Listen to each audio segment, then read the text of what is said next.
Welcome to Nanak classes. दोस्तों, Nanak classes के YouTube channel पे आपका स्वागत है। आज है 7 जून और 7 जून 2023 की जितने भी most important Rajasthan current affairs के क्वेश्चन बनते हैं, आज हम उनका डिस्कस करेंगे। पूरा वीडियो ध्यान से देखना और लास्ट में मैं आपसे क्वेश्चन पूछूंगा जिनके जवाब आपको कमेंट बॉक्स में देने हैं। आज हम चर्चा करेंगे राजस्थान हाईकोर्ट में ERTI portal launch, Rajiv Gandhi aviation university की स्थापना और एशियाई अंडर 20 एथलेटिक्स चैंपियनशिप में सिद्धार्थ चौधरी का पदक। पूरी विस्तृत चर्चा इस वीडियो के माध्यम से करेंगे। डेली 8 बजे आपको क्लास मिलती है, संडे के दिन वीकली और फिर मंथली क्लास मिलती है। जैसे अभी मंथ पूरा हुआ है, मई मंथ की पूरी क्लास मिल चुकी है और लास्ट 3 मंथ मार्च अप्रैल तीनों मंथ की भी आपको क्लास मिल चुकी है। और इस नानक क्लासेज ऐप की इस टेस्ट सीरीज में जनवरी से दिसंबर 2023 एक साल की वैलिडिटी है। दिसंबर तक करंट मिलेगा, डेली टेस्ट मिलता है, वीकली टेस्ट मिलता है और मंथली टेस्ट मिलता है। और हर मंथ की पीडीएफ आपको प्राप्त होती है। जैसे कल आपको मई महीने की जो साप्ताहिक टेस्ट था वो डाल दिया, मंथली डाल दिया और पीडीएफ डाल दी। तो ज्वाइन कर लेना नानक क्लासेज ऐप और ये टेस्ट सीरीज जुड़ लेना। राजस्थान करंट अफेयर्स का डर बिल्कुल खत्म हो जाएगा, बिल्कुल खत्म हो जाएगा अगर आप कंटिन्यू इसके साथ जुड़े रहते। स्टार्ट करें आज की क्लास। सबसे पहले जो कल के क्वेश्चन है उनको करते हैं रिवाइज। कल हमने पढ़ा कि किस योजना को लेकर प्रदेश के सभी जिलों में लाभार्थी उत्सव का आयोजन 5 जून 2023 को किया। तो Indira Gandhi gas cylinder subsidy योजना। विश्व पर्यावरण दिवस पर वन व पर्यावरण मंत्री हेमाराम चौधरी द्वारा इंटीग्रेटेड रिसर्च रिकवरी पार्क का शिलान्यास कहाँ किया गया? तो थोलाई गांव जयपुर के अंदर। और Rajasthan tennis ball cricket association के निर्विरोध अध्यक्ष चुने गए राजीव अरोड़ा। राजस्थान का पहला गांव जो जीरो वेस्ट बनने जा रहा है, आंधी गांव Jaipur. Centre for science and environment की सालाना report state of India's environment in figures 2023 में राजस्थान को कौन सा देश में स्थान मिला? 29वां स्थान मिला। फिर हमने पढ़ा विश्व पर्यावरण दिवस पर राजस्थान पर्यावरण गौरव अवार्ड 2023 से किसे सम्मानित किया गया? तो लक्ष्मण सिंह लापोड़िया को और सुंडाराम वर्मा को। बजट 2023-24 में राजस्थान को हरित प्रदेश बनाने के लिए कौन सा मिशन शुरू किया जाएगा? Rajasthan grinning rebuilding mission. ये थे कल के क्वेश्चन। इसकी क्विज आपको टेलीग्राम पे मिल गई, नानक क्लासेस शिव सर नाम से। पीडीएफ आपको टेलीग्राम पे मिल गई। यहाँ रिवाइज हो गया, कल मैंने करवा दिया। तो टोटल कितनी बार और ऐप में टेस्ट मिल गया, यानी 24 घंटों में 5 बार एक क्वेश्चन को पढ़ चुके हैं। जो पढ़ रहा है वो पढ़ चुका है 5 बार। ठीक है, 5 बार, यानी कल डेली करवाया, फिर मैंने आपको ऐप पे दे दिया, उसके बाद में मैंने टेलीग्राम पे डाल दिया, फिर पीडीएफ दे दी, यहाँ रिवाइज कर दिया। तो एक पर्सन 24 घंटे में 5 बार रिवाइज हो गया। अब अगर पेपर में आ गया तो गलत होने की चांस ही नहीं है, पर वो जो फॉलो करते रहेगा, निरंतर कंटिन्यू जैसे जुड़े रहेगा ना, तो उसका गलत नहीं होगा। बाकी बैठे रहो। पहला बस नेशनल इंस्टीट्यूशनल रैंकिंग फ्रेमवर्क 2023 में टॉप 100 उच्च शिक्षण संस्थानों में ओवरऑल कैटेगरी में राजस्थान के कौन से संस्थान शामिल हुए हैं? हाल ही में नेशनल इंस्टीट्यूट रैंकिंग फ्रेमवर्क 2023 की रैंकिंग जारी हुई है। टॉप 100 के अंदर जो उच्च शिक्षण संस्थान है ओवरऑल कैटेगरी में, उसमें राजस्थान के कौन से संस्थान शामिल हुए हैं? एक तो बीआईटी पिलानी, एक वनस्थली विद्यापीठ टोंक, एक आईआईटी जोधपुर और एक एमएनआईटी जयपुर। ये 4 संस्थान है वो शामिल हुए हैं। टॉप 100 में कितने हुए हैं? 4 संस्थान शामिल हुए हैं। तो उपयुक्त सभी। देखो, नेशनल इंस्टीट्यूशन रैंकिंग फ्रेमवर्क 2023 के मुताबिक आईआईटी मद्रास प्रथम और बेंगलुरु का आईआईएससी दूसरे स्थान पे रहा है। ठीक है, पूरे भारत के अंदर। मैनेजमेंट संस्थानों में आईआईएम अहमदाबाद लगातार चौथे साल टॉप पे रहा है। राजस्थान के 4 संस्थान उच्च शिक्षण संस्थानों में शामिल है। राजस्थान के 4 कौन कौन से? राजस्थान का एक तो है बीआईटी, राजस्थान का कौन सा है? बीआईटी पिलानी झुंझुनू में है, जिसका पूरा नाम है Birla institute of technology and science bits Pilani. इनको स्थान जो मिला है वो 25वां स्थान मिला है। जबकि आईआईटी जोधपुर को कौन सा स्थान मिला है? 66वां स्थान मिला है। एमएनआईटी जयपुर को 62वां स्थान मिला है और वनस्थली विद्यापीठों को 97वां स्थान मिला है। इसके अलावा देखो और भी जैसे जारी हुई मेडिकल लाइन वाली जो जारी हुई रैंकिंग, उसके अंदर एम्स जोधपुर है वो 13वें स्थान पे रहा। और एम्स जो जयपुर है, एसएमएस जो कॉलेज है स्वाभिमान सिंह कॉलेज जयपुर, वो 46वें स्थान पे रहा। और अगर बात करें इनोवेशन के क्षेत्र में इंजीनियरिंग कॉलेज के मामले में बीकानेर, इंजीनियरिंग कॉलेज बीकानेर 25वें स्थान पर है। हालांकि इतने लंबे चौड़े प्रश्न आने के बहुत कम चांसेस रहते हैं, तो इनको थोड़ा सा आप याद रख लेना। राजस्थान के ओवरऑल कैटेगरी में कितने संस्थान शामिल हुए हैं, तो 4 संस्थान शामिल हुए। कौन कौन से? PIT Pilani, IIT Jodhpur, MNIT Jaipur और वनस्थली विद्यापीठ टोंक। कुछ दिन पहले हमने एमएनआईटी जयपुर के बारे में पढ़ा था।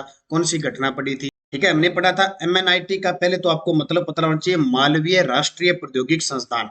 मालवीय राष्ट्रीय प्रौद्योगिकी संस्थान। हमने क्या पढ़ा? हमने पढ़ा था कि देश भर में बांधों की भूकंप और दूसरी प्राकृतिक आपदाओं से सुरक्षा का राष्ट्रीय केंद्र कहाँ बनाया जाएगा? एमएनआईटी जयपुर के अंदर। ये चीज पढ़ी थी ना। चलते हैं दूसरे प्रश्न की तरफ। आरटीआई, आरटीआई कानून के तहत हाई कोर्ट और प्रदेश की सभी लोअर कोर्ट यानी हाई कोर्ट से नीचे जितनी भी कोर्ट है उनसे जुड़ी जानकारी और सूचना प्राप्त करने के लिए ई, ठीक है, ई यानी इलेक्ट्रिक या डिजिटल माध्यम से आरटीआई पोर्टल किसके द्वारा लॉन्च किया गया? हर जगह पोर्टल बने हुए हैं, तो अब हाई कोर्ट के अंदर भी और हाई कोर्ट से नीचे जितनी भी कोर्ट है उनसे जुड़ी सारी जानकारी और सूचना प्राप्त करने के लिए नए हमारे राजस्थान हाई कोर्ट के नए 41वें जो मुख्य न्यायाधीश बने हैं ऑगस्टाइन जॉर्ज मसीह है, उनके द्वारा ईआरटीआई पोर्टल लॉन्च किया गया है। जॉर्ज ऑगस्टाइन मसीह को 30 मई 2023 को राज्यपाल कलराज मिश्र ने शपथ दिलाई थी और ये चंडीगढ़ हाईकोर्ट के वरिष्ठ न्यायाधीश थे। ये चीज आपको याद रखनी है। देखो, आरटीआई कानून के तहत हाईकोर्ट और प्रदेश की सभी लोअर कोर्ट से जुड़ी जानकारी और सूचना प्राप्त करने के लिए ईआरटीआई पोर्टल हाईकोर्ट के मुख्य न्यायाधीश ऑगस्टिन जॉर्ज मसीह द्वारा लॉन्च किया गया। इससे लोग न्यूनतम 50 रुपए शुल्क भरकर हाईकोर्ट और संबंधित लोअर कोर्ट से जानकारी ले सकेंगे, अपनी एप्लीकेशन ट्रैक कर सकेंगे और ऑनलाइन सूचना ले सकेंगे। किसी भी प्रकार की सूचना आप ले सकते हो न्यूनतम 50 रुपए शुल्क भरकर।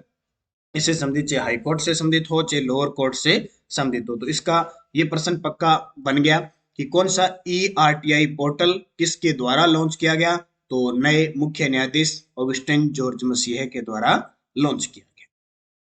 तीसरा प्रश्न बहुत इंपॉर्टेंट, जब जब खेल खिलाड़ी की बात आती है तो हम इंपॉर्टेंट क्वेश्चन करते करते हैं, क्योंकि उस खिलाड़ी का खेल हमें याद रखना जरूरी हो जाता है। इंचियोन, इंचियोन कहाँ पे? दक्षिणी कोरिया में। एशियाई अंडर 20 एथलेटिक्स चैंपियनशिप में प्रदेश के सिद्धार्थ चौधरी ने किस खेल में स्वर्ण पदक जीता? और इस सिद्धार्थ चौधरी का नाम अभी ताजा ताजा जो रीट का पेपर हुआ है फरवरी के अंदर, इसमें प्रश्न पूछा जा चुका है लेवल 2 के अंदर कि सिद्धार्थ चौधरी का संबंध किस खेल से है? तो सिद्धार्थ चौधरी का संबंध है शॉट पुट या गोला फेंक। और इन्होंने अब एक नया कारनामा कर दिया। इंचियोन, इंचियोन के अंदर एशियाई अंडर 20 एथलेटिक्स चैंपियनशिप हुई थी, उस अपने शॉट पुट गोला फेंक खेल के अंदर इन्होंने गोल्ड जीता है। अब गोल्ड जीता है तो एक बार फिर चर्चा में आ गए सिद्धार्थ चौधरी जयपुर के। ये सामने आपके तस्वीर सिद्धार्थ चौधरी की। गोला फेंक खिलाड़ी सिद्धार्थ चौधरी ने एशियाई अंडर 20 एथलेटिक्स चैंपियनशिप में 19.52 मीटर के व्यक्तिगत सर्वश्रेष्ठ प्रदर्शन से भारत के लिए तीसरा गोल्ड मेडल जीता। 17 साल के खिलाड़ी ने अपने तीसरे प्रयास में 19.52 मीटर का अपना सर्वश्रेष्ठ प्रदर्शन किया। अब यहां से कोई ज्यादा इंपॉर्टेंट, सिद्धार्थ चौधरी जयपुर के हैं, गोला फेंक या शॉटपुट के खिलाड़ी हैं, अंडर एशियाई अंडर 20 एथलेटिक्स चैंपियनशिप में गोल्ड जीता। इतनी बात याद रखना। भारत ने प्रतियोगिता के दूसरे दिन 6 मेडल जीतकर जापान नंबर 1, चीन 2 और 3 नंबर पे भारत इस पे रहा। तो हमें सिद्धार्थ चौधरी के बारे में जरूर याद ही रखना है। ये आपके सामने सिद्धार्थ चौधरी, शॉटपुट या गोला फेंक। चौथा प्रश्न, पुर्तगाल में होने वाली वर्ल्ड मास्टर्स टेनिस चैंपियनशिप के लिए राजस्थान के किस वेटरन खिलाड़ी का चयन भारतीय टीम में किया गया है? पुर्तगाल में होने वाली वर्ल्ड मास्टर्स टेनिस चैंपियनशिप के लिए चयन हुआ है दीपांकर चतुर्वेदी का। किसका? दीपांकर चतुर्वेदी का हुआ है। सिद्धार्थ चौधरी आपको पता लग गया, मोनिका चौधरी वुशु की खिलाड़ी है, कल मैंने बताया था उसमें आपके यूनिवर्सिटी गेम में इन्होंने पदक जीता था। तो दीपांकर चतुर्वेदी जो उदयपुर जिले के हैं। तो पुर्तगाल में होने वाली वर्ल्ड मास्टर्स टेनिस चैंपियनशिप के लिए उदयपुर के दीपांकर चतुर्वेदी का चयन भारतीय टीम में हुआ है। ये नोट कर लेना। एक प्रश्न रोज की तरह या तो आर्थिक समीक्षा या बजट से अपने एक प्रश्न उठाएंगे रोज। बजट 2023-24 में APJ Abdul Kalam institute of biotechnology और राजीव गांधी एविएशन यूनिवर्सिटी किस जिले में स्थापित होगी? APJ Abdul Kalam institute of biotechnology और राजीव गांधी एविएशन यूनिवर्सिटी किस जिले में स्थापित होगी? तो ये दोनों की दोनों जयपुर जिले में स्थापित होगी। कहाँ पे? जयपुर में। तो बजट 2023-24 युवाओं को समर्पित बजट था। सरकार ने 10 फरवरी को लॉन्च किया था और ज्यादातर हमें कंफ्यूजिंग रहती है करंट के अंदर, या तो जोधपुर जिले की या जयपुर की। तो मैं जयपुर का अलग करंट पढ़ा चुका हूँ आपको, जोधपुर का अलग पढ़ा चुका हूँ। एक एक वीडियो में दोनों को अलग अलग कर दिया मैंने, देखा होगा, तो वीडियो देख लेना। APJ Abdul Kalam institute of biotechnology और राजीव गांधी एविएशन यूनिवर्सिटी जयपुर जिले में स्थापित होगी, नोट कर लेना। कोटा संभाग में माइनिंग यूनिवर्सिटी बनेगी। जयपुर में फैकल्टी डेवलपमेंट अकेडमी बनेगी। कॉलेज छात्रों के लिए ट्रांसपोर्ट वाउचर स्कीम आएगी। और राजीव गांधी इनोवेशन चैलेंज पुरस्कार जो 2 करोड़ था 5 करोड़ कर दिया। और जिला और राज्य स्तर पर युवा महोत्सव का आयोजन होगा, जिसकी शुरुआत हो चुकी है। एक तो मारवाड़ युवा महोत्सव हो चुका है, एक हल्दीघाटी युवा महोत्सव हो चुका है, और एक शेखावटी युवा महोत्सव हो चुका है। तो जैसे मेगा जॉब फेयर आयोजित हो रहे हैं ना, वैसे युवा महोत्सव आयोजित हो रहे हैं। जैसे आज 7 जून है, आज भीलवाड़ा के अंदर मेगा जॉब फेयर आयोजन हो रहा है। तो जो भीलवाड़ा के विद्यार्थी हैं वो इसका फायदा जरूर उठाएं। तो एक रोज का प्रश्न ऐसे हम चर्चा करते रहेंगे। टेलीग्राम ज्वाइन कर लीजिए, नानक क्लासेस शिव सर नाम से, वीडियो के डिस्क्रिप्शन में लिंक है। और इधर ये दोनों ही है, कोई रिजल्ट कोई सूचना आती है आपको तुरंत दे दी जाती है। जैसे कल आरपीएससी सेकंड ग्रेड की जो आंसर की है पीटीआई की, वो जारी हो चुकी है। पिछले वीडियो का क्वेश्चन था कि संत पीपा शोध संस्थान अध्ययन केंद्र किस विश्वविद्यालय में स्थापित किया जाएगा? आप सभी प्यारे विद्यार्थियों का बहुत शानदार जवाब था, मोहनलाल सुखाड़िया विश्वविद्यालय उदयपुर के अंदर। अब आपके लिए क्वेश्चन जिसका जवाब आपको कमेंट बॉक्स में देना है। वन व पर्यावरण मंत्री हेमाराम चौधरी द्वारा इंटीग्रेटेड रिसर्च रिकवरी पार्क का शिलान्यास कहाँ किया गया? थोलाई गांव जयपुर, सांसेरा राजमंद, आंधी गांव जयपुर, कोटारू जैसलमेर। सही जवाब आपको कमेंट बॉक्स में देना है। यस्टरडे डोज क्या थी?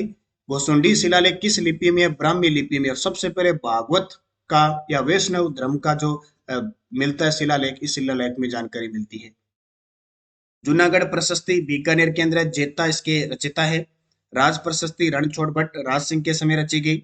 समदेश्वर मंदिर अभिलेख राजस्थान में कहाँ स्थित है? चित्तौड़गढ़। अब दो चीजें ध्यान रखना, समदेश्वर मंदिर का निर्माण भोज परमार ने करवाया था। किसने? भोज परमार ने। जबकि आपसे पूछे इसी मंदिर का जीर्णोद्धार करवाया था और महाराणा मोक्कल ने इसका नाम रखा था त्रिभुवन नारायण मंदिर। त्रिभुवन नारायण मंदिर वो मोक्कल ने बनवाया था। किस अभिलेख को कर्नल टोड द्वारा इंग्लैंड जाते समय समुद्र में फेंक दिया गया? मानमोरी अभिलेख। एक विद्यार्थी ने पूछा था कि सर क्यों फेंक दिया? बस जच गई उसके, फेंक दिया कि इसको फेंक देते। क्यों इतना उसने कहा, क्यों आने वाले समय में बच्चों के लिए इतना कला संस्कृति इतनी इतिहास हो जाएगी, आगे बहुत हो पड़ी है। तो कर्नल जेम्स टोड ने कहा कि एक तो कम हो, इसलिए उसने मानमोरी अभिलेख को समुद्र में फेंक दिया। ठीक है, ऐसे फेंक दिया था। तो ठीक है, कुछ इतिहास कम हो गया। अब रात 9 बजे आपको क्लास दी थी मैंने राजस्थान की प्राचीन सभ्यता, क्योंकि रोज आपको टेस्ट मिलता है नानक क्लासेज ऐप के अंदर। ये भूगोल इतिहास कला संस्कृति की पूरी सीरीज चल रही है। एक सीरीज पूरी हो, दूसरी फिर स्टार्ट हो जाती है। 200 रुपए में पूरे एक साल 31 दिसंबर 2023 तक इसकी वैलिडिटी है। 6 बजे रोज, 5 से 6 बजे के बीच टेस्ट, 9 बजे शाम को इसकी व्याख्या। तो नानक क्लासेज ऐप में जाके ज्वाइन कर लेना। और उसी के 2-3 क्वेश्चन मैं आपको यहाँ देता हूँ। विराट में प्रथम उत्खनन किसके नेतृत्व में किया गया था? अशोक का बाबरू शिलालेख निम्न में से कहां प्राप्त हुआ? ठीक है, यानी निम्न तो वहां से प्रश्न था। अशोक का बाबरू शिलालेख किस सभ्यता से प्राप्त हुआ? आहार सभ्यता किस नदी के किनारे विकसित हुई?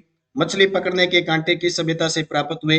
और कालीबंगा सभ्यता का उत्खनन किसके निर्देशन में हुआ? पांचों के जवाब कमेंट में देने हैं अच्छे तरीके से। जिस रात की क्लास जिसने नहीं लगाई है वो लगा के इनके जवाब देना, और निरंतर अध्ययन करना है अच्छे तरीके से। कांस्टेबल की टेस्ट सीरीज चल रही है। आज शाम 5 बजे पहला टेस्ट होने जा रहा है राजस्थान पुलिस का। एसआई की टेस्ट सीरीज चल रही है। ठीक है, लेवल फर्स्ट एक और आपको बता देता हूँ, REET level first mains exam के लिए 3rd ग्रेड के लिए हमारी एक और मुहिम शुरू हो चुकी है। आपको रिकॉर्डेड क्लासें भी मिलेगी। रिकॉर्डेड क्लासें शुरू होने जा रही है, टेस्ट के साथ रिकॉर्डेड क्लासें भी मिलेगी। तो जिस विद्यार्थी में जो रीट लेवल फर्स्ट का विद्यार्थी है, पात्रता क्लियर है, जिसकी मेंस एग्जाम की तैयारी कर रहा है, वो ये टेस्ट सीरीज जरूर ले। उसमें रिकॉर्डेड क्लासें आपको मिलेगी, उसका प्राइस थोड़ा और होगा। इसके अलावा पीटीई 3rd ग्रेड की कल टेस्ट हो चुका है। पीटीई 3rd ग्रेड का फर्स्ट पेपर, सेकंड पेपर, तो ये टेस्ट सीरीज ले लेना। फर्स्ट ग्रेड, सेकंड ग्रेड सारे हैं। और फेसबुक पेज मेरा ज्वाइन कर सकते हो आप, नानक क्लासेस शिव सर नाम से। करंट की है ये मैंने बता दिया, और ये जीके की है। बस आप निरंतर अध्ययन करें, अभ्यास करें, क्योंकि पढ़ने के साथ साथ टेस्ट के माध्यम से आप जितना अभ्यास करोगे उतना आपको फायदा मिलता रहेगा। तो धन्यवाद। जय हिंद, जय भारत, जय राजस्थान।